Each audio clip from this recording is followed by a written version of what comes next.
Hello friends, मैं आज आपको बताने वाला हूँ blood collection.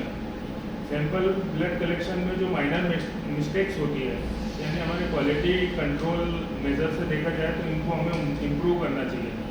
Vacuum container system या सिरिंज से जब हम ब्लड कलेक्शन करते हैं तो ट्यूब की एक सीक्वेंस होती है। मेनली ध्यान रखना रहता है वैक्यूम कंटेनर जो सिस्टम होता है उसमें कलेक्शन में क्या रहता है कि जब आप कलेक्शन करते हो तो ट्यूब का जो कलर कोड होता है या उसके एंटीकोगुलेंट्स है उसके अकॉर्डिंग हमें सीक्वेंस वाइज कलेक्शन करना चाहिए।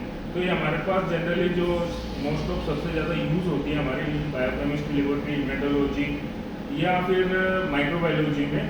तो इन ट्यूब में जब हम कलेक्शन करते हैं, सबसे पहले आपने जब प्रिक कर लिया है तो सबसे पहले आपको ये लाइट पर्पल ट्यूब होती है, इसमें ब्लड सैंपल लेना रहता है। इसमें जो सिलिका जेल रहती है इसको एसएसटी ट्यूब भी बोलते हैं, सीरम सेपरेटेड टेस्ट ट्यूब, ठीक है।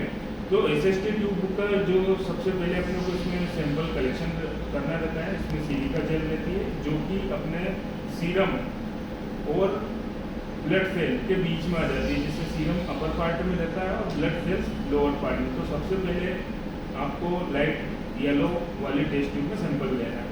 सेकंड रहता है आपका सोडियम सिट्रेट, इसमें अपना D dimer, coagulation profile, APTT, ये जीपीटी, ब्लीडिंग डिसऑर्डर से रिलेटेड जितने टेस्टिंग होते हैं जिसे अपन कोगुलेशन प्रोफाइल बोलते हैं उसका सैंपल अपने को लेना चाहिए। मतलब सेकंड नंबर पर आपको इस ट्यूब में सैंपल कलेक्शन करना रहता है। थर्ड रहता है आपका clot activator test tube. Clot activator test tube जो अपने बायोकेमिस्ट्री में या सीरम से जो टेस्ट लगने वाले रहते हैं, इसका जो बल्ब रहता है ये रेड कलर का होता है, ठीक है। तो फिर थर्ड नंबर पे इसमें सैंपल लेना है। फोर्थ नंबर पर आती है आपकी ईबीटी वाइल या पर्पल कलर वाइल जिसे हम बोलते हैं। इस टेस्ट ट्यूब में अपने को सैंपल कलेक्शन करना होता है।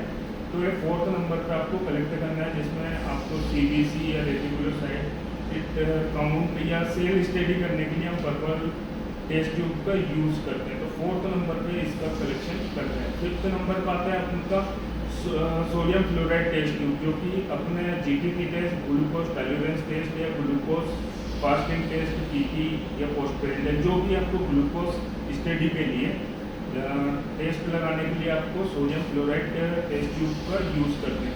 तो ये आपको सीक्वेंस याद रखना है। मैंने बताया सबसे पहले लाइट येलो, सेकंड में आपका सोडियम साइट्रेट, थर्ड नंबर पे रेड वाइल मतलब ये क्लॉट एक्टिवेटर, फोर्थ नंबर पे पर्पल टेस्ट ट्यूब और फिफ्थ नंबर पे आपका आएगा सोडियम फ्लोराइड टेस्ट ट्यूब। इस सीक्वेंस में हमें वैक्यूम कंटेनर में कलेक्शन करना चाहिए।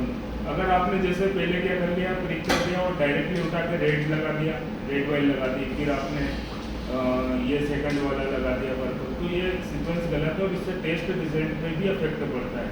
तो ये हमारे सभी जितने भी हमारे लेबोरेटरी वर्क करने वाले हैं टेक्नीशियन, उनको इस और ध्यान देना चाहिए और हमारे जो वर्क है उसको स्पेसिफाइड अच्छे से करना चाहिए, फिर हमारी क्वालिटी को इम्प्रूव करके लाना चाहिए। Thank you.